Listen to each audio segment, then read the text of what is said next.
एक बार की बात है कि एक राजा और उसका वजीर दोनों बहुत मुश्किल में थे क्योंकि दोनों के कोई बेटा नहीं था। दोनों की यह एक सी मुश्किल उन दोनों को एक दूसरे के और करीब ले आई थी।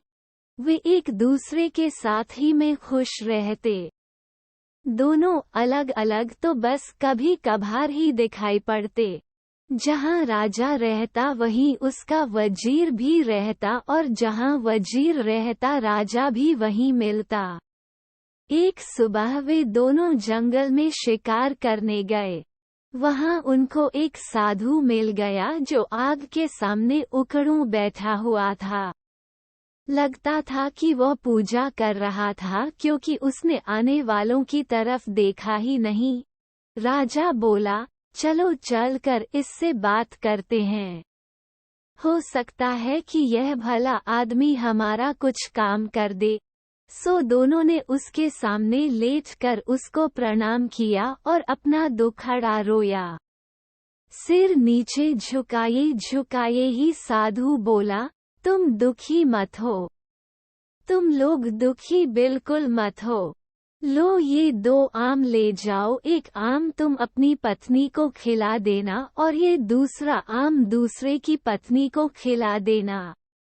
तुम दोनों की पत्नियों के बच्चे हो जाएंगे। साधु को बहुत बहुत धन्यवाद देकर राजा और उसका मंत्री दोनों अपने अपने घर लौट गए और आम अपनी अपनी पत्नियों को खिला दिए। ठीक समय पर दोनों ने एक एक लड़के को जन्म दिया। जब ये दोनों लड़के पैदा हुए तो राजा के घर में और वजीर के घर में ही नहीं बल्कि सारे राज्य में खुशियां मनाई गईं। ब्राह्मणों को बिना नाप तौल के बहुत सारी भेंटें दी गईं। गरीब लोगों को खाना खिलाया गया। सारे कैदी छोड़ दिए गए। देश में ऐसा समय पहले कभी किसी ने नहीं देखा था। जैसा कि सोचा जा सकता है, दोनों घरों में दोनों बच्चों की खास देखभाल की गई। जब वे बहुत छोटे थे तो उनकी देखभाल के लिए कई दाइयां रखी गईं और जब वे कुछ बड़े हो गए तब उनको कई टीचर पढ़ाने के लिए रखे गए। उनको सब तरह की शिक्षा दिलवाने के लिए किसी पैसे या कोशिशों में किसी तरह की कोई कमी नहीं बरती गई। इससे वे दोनों शिक्षा और कला दोनों में बहुत अच्छे निकले। अपने पिताओं की तरह वे भी आपस में एक दूसरे से बहुत प्यार करते थे और दोनों अक्सर साथ साथ ही रहते। एक दिन वे दोनों शिकार खेलने के लिए एक साथ जंगल में गए। वहां वे दोनों घंटों तक शिकार की खोज में घूमते रहे। काफी देर बाद राजकुमार बहुत थक गया और उसे प्यास भी लग आई। वे अपने घोड़ों से उतर गए और उन्होंने अपने अपने घोड़े एक पेड़ से बांध दिए। राजकुमार वहीं घोड़ों के पास बैठ गया और वजीर का बेटा पानी की खोज में चल दिया। उसको जल्दी ही एक छोटी सी नदी मिल गई। वह राजकुमार की प्यास को तो भूल गया और उस नदी के स्रोत को ढूंढने चल दिया। वो 1-2 मील ही गया होगा कि उसको उसका स्रोत मिल गया। वहां उसने एक बहुत सुंदर परी को एक शेर के सहारे बैठा देखा। उसने ये भी देखा कि वो शेर उस परी से डरा हुआ था। ये दृश्य देखकर तो वो आश्चर्य से चौंक गया और इसे बताने के लिए राजकुमार के पास दौड़ गया। साथ में उसने राजकुमार को पिलाने के लिए थोड़ा सा पानी भी साथ ले लिया। जब वजीर का बेटा राजकुमार के पास पहुंचा तो राजकुमार ने पूछा, अरे इतनी देर तक तुम कहाँ रह गए थे? और तुम ऐसे डरे डरे से क्यों दिखाई दे रहे हो? तुम्हें क्या हुआ है? वजीर के बेटे ने जवाब दिया, कुछ नहीं, कुछ नहीं। राजकुमार बोला, कुछ तो हुआ है। तुम्हारा चेहरा बता रहा है कि तुम्हारे साथ जरूर ही कुछ हुआ है। तब वजीर के बेटे ने उसे बताया कि उसने एक बहुत सुंदर लड़की को देखा है। वो शेर के सहारे बैठी हुई थी और वो शेर उससे बहुत डरा हुआ लग रहा था। ऐसा था उसकी सुंदरता का जादू। राजकुमार बोला, मैं भी ऐसी लड़की को देखना चाहूंगा। तुम मुझे उसके पास ले चलो। वजीर का बेटा राजी हो गया और दोनों उस लड़की की तरफ चल दिए। वहां जाकर उन्होंने देखा कि शेर तो उस परी की गोद में सिर रखे सो रहा है। वजीर का बेटा बोला, डरो मत, हम उतनी देर में उस लड़की को पकड़ लेते हैं जबकि शेर सोया हुआ है। वे दोनों उस लड़की के और करीब चले गए। वजीर के बेटे ने शेर का सिर उठाया और उसको जमीन पर लिटा दिया, जबकि राजकुमार ने लड़की को पकड़ा और उसको साथ। वजीर का बेटा वहीं रह गया। जब शेर जागा तो वहां वजीर के बेटे के अलावा किसी और को न देखकर बोला, अरे वह परी कहाँ गई? वजीर का बेटा बोला, मेरा दोस्त उसको ले गया है। शेर बोला, तुम्हारा दोस्त? तुम उसको अपना दोस्त कहते हो जो तुमको मरने के लिए यहाँ छोड़ गया है। वह तुम्हारा दोस्त नहीं, वह तो तुम्हारा सबसे बड़ा दुश्मन है। कोई सच्चा दोस्त इस तरीके से अपने दोस्त के साथ नहीं करेगा जैसा उसने तुम्हारे साथ किया है। अब मैं तुम्हें सच्चे दोस्तों की एक कहानी सुनाता हूँ। एक बार की बात है कि 3 दोस्त थे। एक राजकुमार था, एक ब्राह्मण था और एक बढ़ई था। इन तीनों के पास अपनी अपनी खास चतुराई थी। राजकुमार मुश्किल से मुश्किल और पेचीदा से पेचीदा मामलों को बहुत जल्दी सुलझा देता था। ब्राह्मण मरे हुए आदमी को जिंदा कर सकता था और बढ़ई चंदन की लकड़ी का एक ऐसा घर बना सकता था जो उसके मालिक के कहने पर कहीं भी जा सकता था। एक दिन ब्राह्मण और उसके माता पिता में कुछ कहा सुनी हो गई तो उसके माता पिता ने उसे घर से निकाल दिया। इस परेशानी के समय में वह अपने दोनों दोस्तों के पास पहुंचा और जाकर उन्हें सब हाल बताया। उसने उनसे कहा कि वे उसके साथ किसी दूर देश चलें। राजकुमार और बढ़ई दोनों राजी हो गए और तीनों वह देश छोड़कर वहां से कहीं और चल दिए। वे लोग बहुत दूर नहीं गए थे कि राजकुमार किसी वजह से रुक गया, पर बढ़ई और ब्राह्मण आगे चलते रहे। कुछ देर बाद राजकुमार जल्दी जल्दी आगे चला ताकि वह अपने दोस्तों को पकड़ सके, पर बदनसीबी से वह दूसरे रास्ते पर चला गया और उनको न पा सका। वो इस आशा में चलता रहा कि वो अपने दोस्तों को ढूंढ लेगा, पर जब काफी दूर जाने पर भी वे उसको नहीं मिले तो उसको लगा कि वे इतनी तेज क्यों जा रहे थे कि वो उनको पकड़ ही नहीं पा रहा था। पर इस बीच ब्राह्मण और बढ़ई दोनों बहुत ही धीरे चल रहे थे और सोच रहे थे कि राजकुमार अब तक उनको पकड़ क्यों नहीं पाया। वे लोग तो बहुत धीरे धीरे जा रहे थे। आखिर यह सोचकर उन्होंने उसके आने की आशा छोड़ दी कि शायद उसको घर की याद आ रही होगी तो वह घर वापस चला गया होगा। चलते चलते राजकुमार एक बहुत बड़े मैदान में आ निकला जिसके बीच में एक बहुत बड़ी और शानदार बिल्डिंग खड़ी थी। उसने सोचा, यहाँ कौन रहता है? यकीनन कोई ताकतवर आदमी ही रहता होगा। मैं जाकर मालूम करता हूँ। सोचते हुए वो उस बिल्डिंग के दरवाजे तक गया और दरवाजा खटखटाया तो एक बहुत ही सुंदर लड़की ने दरवाजा खोला और बड़ी मीठी आवाज में उसको अंदर आने के लिए कहा। जब वह अंदर आ गया तो वह रो पड़ी।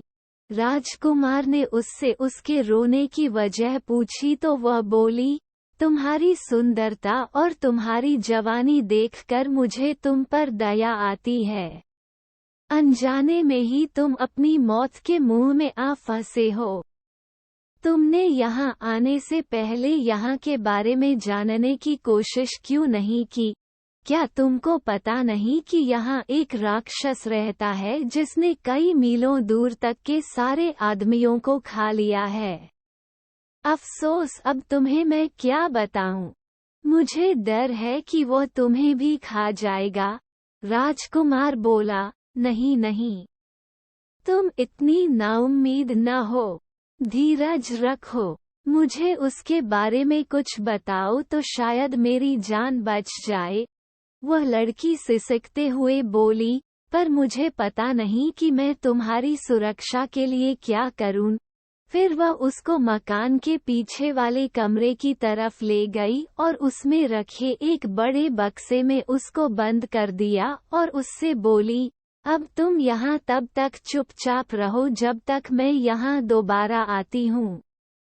भगवान तुम्हारी रक्षा करे। शाम को राक्षस लौटा तो उसकी तेज सूंघने की ताकत ने उसे बता दिया कि वहीं कहीं कोई आदमी मौजूद था। उसने लड़की से पूछा कि क्या तुम्हारे अलावा यहाँ कोई और भी आदमी है? कौन है वह, कहाँ है वह, जल्दी बताओ, मुझे बहुत जोर की भूख लगी है।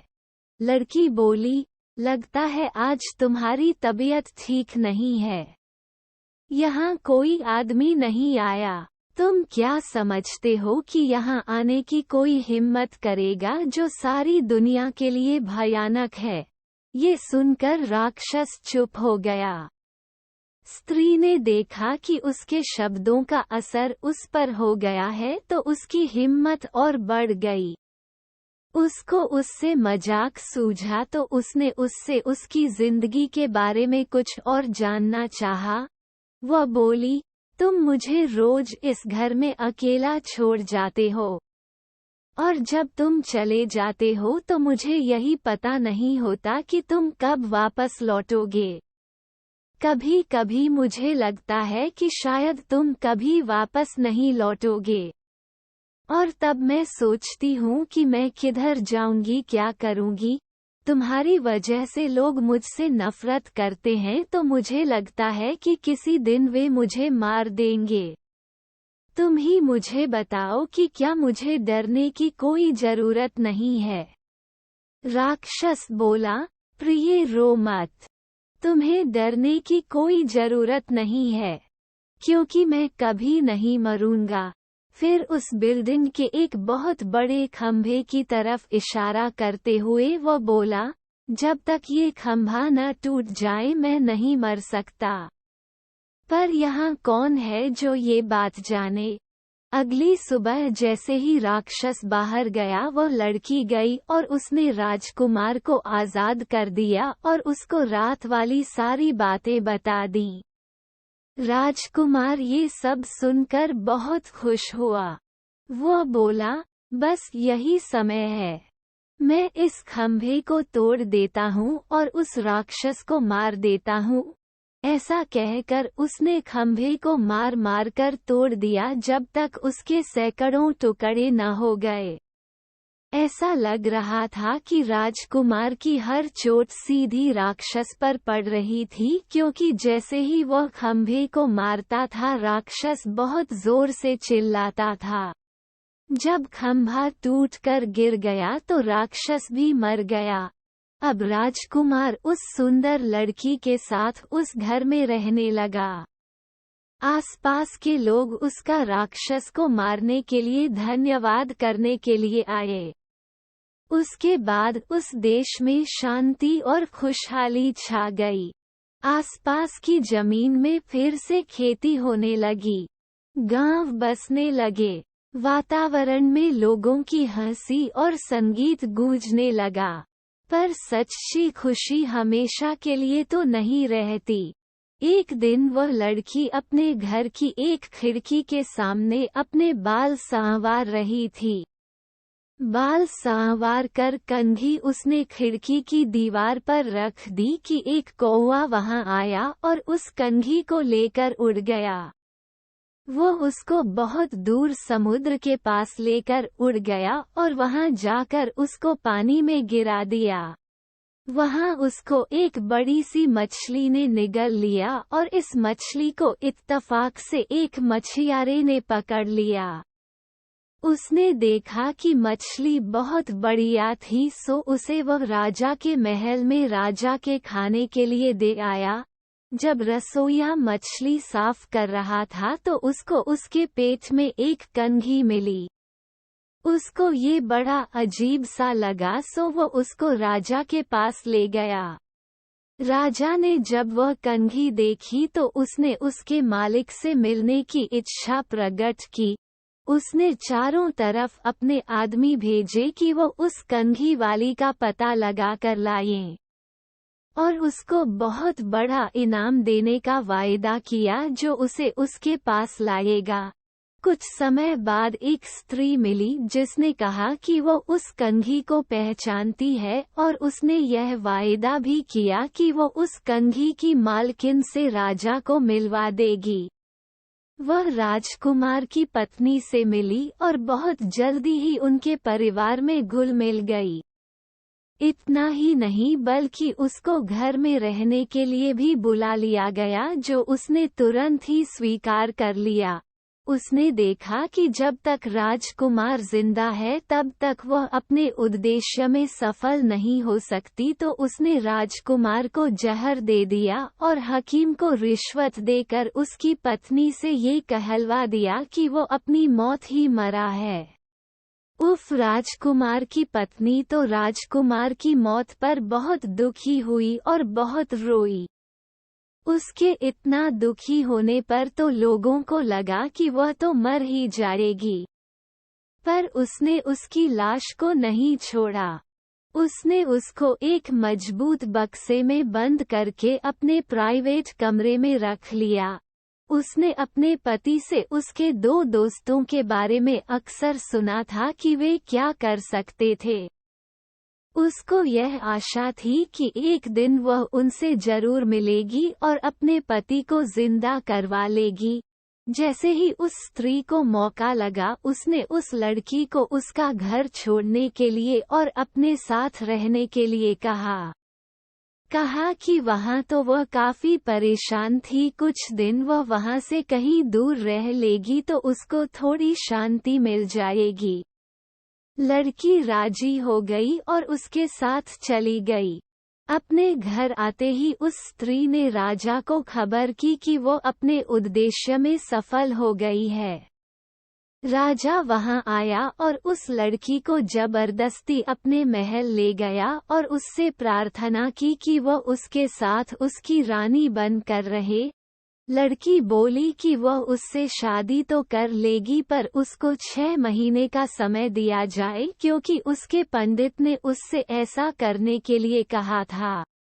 राजा ये सुनकर बहुत खुश हुआ और उस दिन का इंतजार करने लगा जब वह दिन आएगा जब वह उस लड़की से शादी कर पाएगा। उसके लिए उसने एक छोटा सा महल सड़क के किनारे बनवा दिया था। वह उसी में अकेली रहती थी। इस बीच वह लड़की भगवान से यह मनाती रही कि उसके पति के दोनों दोस्त कहीं से उसे मिल जाएं तो वो इस राजा से शादी करने से बच जाए। वो हर जगह पूछताछ करती रही। वह हमेशा अपनी खिड़की पर ही बैठी रहती और इस आशा में बाहर की तरफ देखती रहती कि शायद वे दोनों वहां से कभी गुजरें। एक दिन उसने 2 आदमी अपने घर की तरफ आते देखे तो उसने उनसे पूछा, आप लोग कौन हैं और कहां से आए हैं? वे बोले, हम लोग यात्री हैं और काफी यात्रा करने के बाद यहाँ तक पहुँचे हैं। हमारो साथ हमारा एक दोस्त राजकुमार भी था, पर अब वह खो गया है, हम उसी को ढूंढते हैं। लड़की बोली, आप अंदर आइए और थोड़ा आराम कीजिए, फिर मुझे अपने खोए हुए दोस्त के बारे में कुछ बताइए। शायद मैं आपके खोए हुए दोस्त को ढूंढने में आपकी कुछ सहायता कर सकूं। सो वे दोनों महल में चले गए और उस लड़की के पास बैठकर उन्होंने उसको अपनी सारी कहानी बताई। लड़की बोली, भगवान का लाख लाख धन्यवाद है कि आप लोग यहाँ हैं, पर मुझे अफसोस है कि राजकुमार तो मर चुका है। ब्राह्मण बोला, उसकी आप चिंता न करें, मैं उसको जिंदा कर लूंगा। भगवान का लाख लाख धन्यवाद है कि हम ठीक जगह पर पहुंच गए। भगवान आपकी हर इच्छा पूरी करे, आप हमें राजकुमार का शरीर दिखा दीजिए। लड़की बोली, पर जरा ठहरिए, हमको बड़ी सावधानी से काम लेना है। इस देश के राजा को मुझसे बहुत प्यार हो गया है। मेरी प्रार्थना पर वह शादी के लिए 6 महीने तक मेरा इंतजार करेगा। 6 महीने पूरे होने वाले हैं और 6 महीने पूरे होते ही वह मुझको यहाँ से ले जाएगा। हम लोगों को बहुत ही सावधानी से काम करना है, क्योंकि राजा ने मेरे चारों तरफ बहुत सारा पहरा लगा रखा है। जो कुछ भी यहाँ होता रहता है, पहरेदार जाकर राजा को सब बताते रहते हैं। मुझे यकीन है कि आपका यहाँ होना भी राजा को पता चल गया होगा। अब देखना ये है कि हम यहाँ से निकलें कैसे। बढ़ई बोला, मैम आप डरिए नहीं।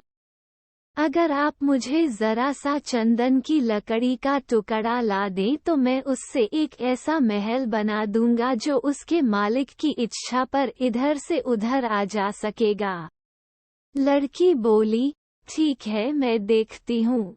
इसी समय उस लड़की ने एक दूत राजा के महल की तरफ एक संदेश लेकर भेजा, मैंने आपसे शादी करने का फैसला किया है। हमारी शादी का दिन पास आ रहा है। आप मुझसे खुश रहें, आप मुझे 300 मन चंदन की लकड़ी भिजवा दें। राजा ने तुरंत ही उसकी बात मानकर उसको 300 मन चंदन की लकड़ी भिजवा दी और बढ़ई ने उससे मकान बनाना शुरू कर दिया। जब मकान बनकर तैयार हो गया तो लड़की ने राजा को एक और संदेश भेजा, ओ भले शानदार राजा, हमारी शादी का दिन अब पास आ रहा है, तो आप मेरी भाभी और नंद को यहाँ तुरंत आने की इजाज़त दें। मैं अपनी शादी के बारे में उनसे कुछ सलाह लेना चाहती हूँ। राजा ने उसकी यह प्रार्थना भी मान ली। जैसे ही वे दोनों स्त्रियां उस लड़की के पास चंदन के मकान में पहुंची, वैसे ही बढ़ई ने उस मकान को राक्षस के मकान के पास जाने के लिए कहा। वहां उनको राजकुमार मिल जाता और वे लोग राजा से दूर आराम से रहते। बढ़ई के कहते ही चंदन का मकान उड़ चला और वह इतनी बेआवाज उड़ा कि किसी को पता ही नहीं चला कि क्या हो रहा है। वे सब तो बस उसकी बनावट की ही तारीफ करने में लगी थीं कि अचानक उन्होंने अपने आप को मरे हुए राक्षस के महल के पास पाया। लड़की ब्राह्मण को राजकुमार की लाश के पास ले गई। ब्राह्मण ने बस उससे अपना हाथ छुआया कि वो जिंदा हो गया। सब लोगों में खुशी की लहर दौड़ गई। राजकुमार की शादी लड़की से करा दी गई। बाद में पता चला कि वो तो उस समय के एक बहुत बड़े ताकतवर राजा की बेटी थी। राजकुमार के दोनों दोस्तों बढ़ई और ब्राह्मण की शादी राजकुमारी की नंद और भाभी से करा दी गई। सब लोग राक्षस के मकान में बहुत दिनों तक खुशी खुशी रहे। शेर ने अपनी कहानी खत्म करते हुए कहा, ओ वजीर के बेटे, जैसे वे ब्राह्मण और बढ़ई उस राजकुमार के दोस्त थे, वैसे लोग ही दोस्त होते हैं। राजकुमार की तो तुम बात मत करो, जो खुद तो परी को लेकर चला गया और तुमको यहाँ मरने के लिए छोड़ गया, उसको तुम अपना दोस्त मत कहो। वो तुम्हारा दोस्त नहीं है। खैर, तुम मरोगे नहीं, मैं तुम्हें कोई नुकसान नहीं पहुँचाऊंगा। तुम अपने घर जाओ और शांति से रहो। और वजीर का बेटा वहाँ से चला गया।